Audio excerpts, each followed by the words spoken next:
Hello, everyone. Thanks for joining and welcome back to Wall Street Bullion. Joining us today is Robert D. Kaplan, one of the most influential geopolitical analysts of our time and the author of Wasteland. Welcome to Wall Street Bullion, sir. It's a pleasure to be here with you, Ivan. Yeah, it's a huge pleasure having you come down. I wanted to get you down here to talk about everything that's happening geopolitically, everything that's happening in the markets, what's concerning you. First, I'll start off with, since this is your first time, introduce yourself. How did you get into the whole space? What started you on your journey for everything? I've been a foreign correspondent for 40, 50 years or so. I started soon after college, traveling around Eastern Europe and Asia. Then I worked for a small newspaper in Vermont in order to learn, Marine Corps boot camp, working for a small newspaper covering everything from obituaries to the governor's office to school boards, etc.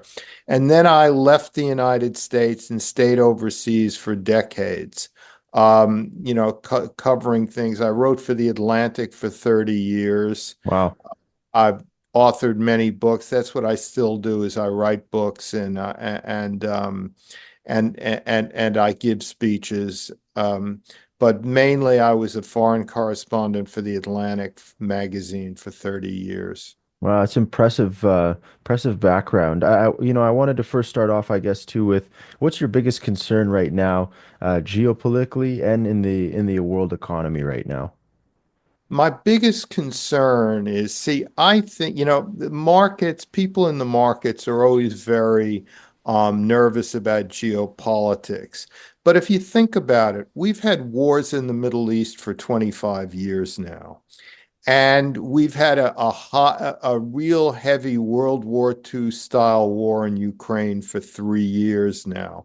Yet markets have priced those things in rather well. Nobody has looked at their retirement accounts and seen big drops because of the war in the Ukraine or war in the Middle East. It's Right. been a very impressive performance. I mean, oil markets have been affected somewhat because of fighting in Ukraine and the Middle East, but nothing that can't be recovered very quickly. What really concerns me, and I think this is very important for your viewers, is that if there were ever a high-end military conflict between the United States and China over Taiwan, the South China Sea, with Japan and the East China Sea, that would have a devastating effect on world markets. And people would look at their retirement accounts and see big drops and say, what is going on? Yeah. What is going on? They would take an interest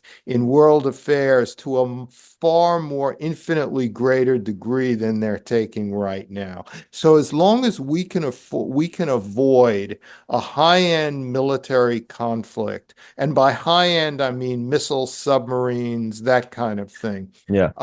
in the Western Pacific, I think we'll be all right with all of the turmoil going on in the world. There may even be some good news down the road in a few years. We may see the implosion of the regime in Iran, um, which could, I say could, it would have to be internally driven. It Right. could be very messy, but it could lead to a new Iran with 85 million Iranians unleashed into the global economy. Where they haven't been, for 4.5 decades. So I don't. There's always bad news in geopolitics, and I write about it in Wasteland. But if you're asking me a question about markets, I think markets have done a very good job in balancing all this. The rise in gold that that may be somewhat being affected by nervousness about geopolitics. I don't know, but as long as we can avoid a war in the Pacific, I think we'll be all right. There's about $15 trillion worth of physical gold in the world sitting there costing money rather than being used. It's just absolutely insane. Monetary metals is bringing gold back into the financial world, putting gold to productive use right now. The problem with gold, of course, in physical form is that it's heavy, it's cumbersome, it's not particularly easy to ship, and it costs money to store in a protected manner. This platform Monetary Metals created is a proven concept and allows gold to be put to productive use. So instead of sitting there costing you money, it's actually in use earning you money. Learn how you can earn 2 to 5% in our leasing program and how accredited investors can earn up to 12% on silver paid in silver. This advertisement is not investment or financial advice. Minimum investment applies. You absolutely nailed it, Robert. But a lot of people are talking about, for many years how it is inevitable with China and the U.S. Because what if China does plan to, go into Taiwan? Do you think it'll be inevitable that U.S. will have to make a move? And yeah, how crazy would that outcome look? It would depend how it happens.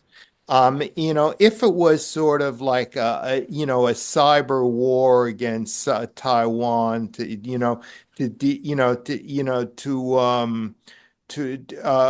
to undermine the mood in Taiwan, as a form of information war. And if it were gradual, the American people may not care very much. Right. But if there was a sudden invasion, or a blockade of Taiwan, then it could be a different story entirely. It would all depend on how it happens.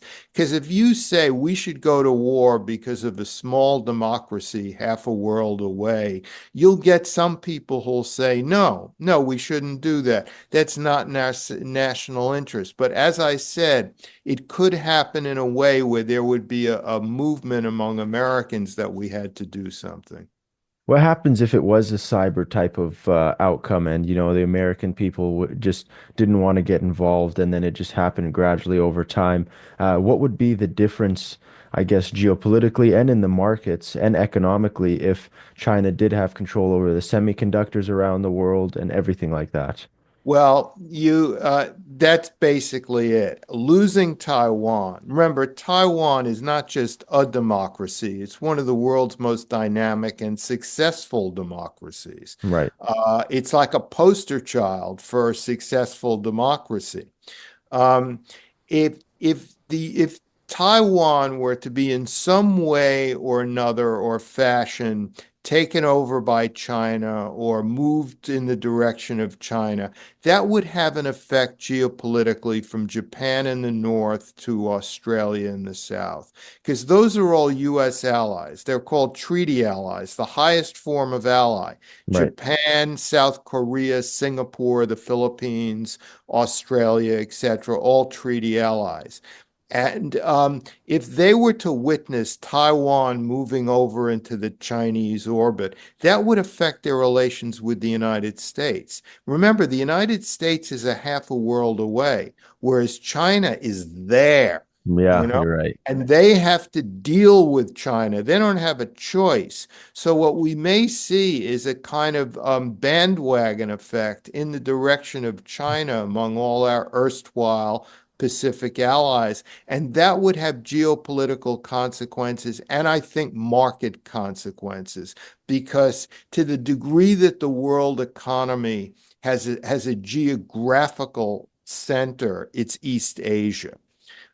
Essentially. And if there were to be, if allies were to be lessened, if our relationships were to significantly weaken from Japan to Australia, I think that would make markets, to say the least, very nervous. Hello, my fellow silver and gold stacker. I just wanted to say thank you so much for watching the channel. Subscribe, please like the video, and also hit the notification bell. Keep stacking. Yeah, no, I absolutely agree with you. Your book, could talk a little bit about your book. When did you write it? What are like the tidbits in it? Because I'll for sure would love to share it to all of our viewers here. And before you go, I would just love for you to give like a little overview on it. Sure.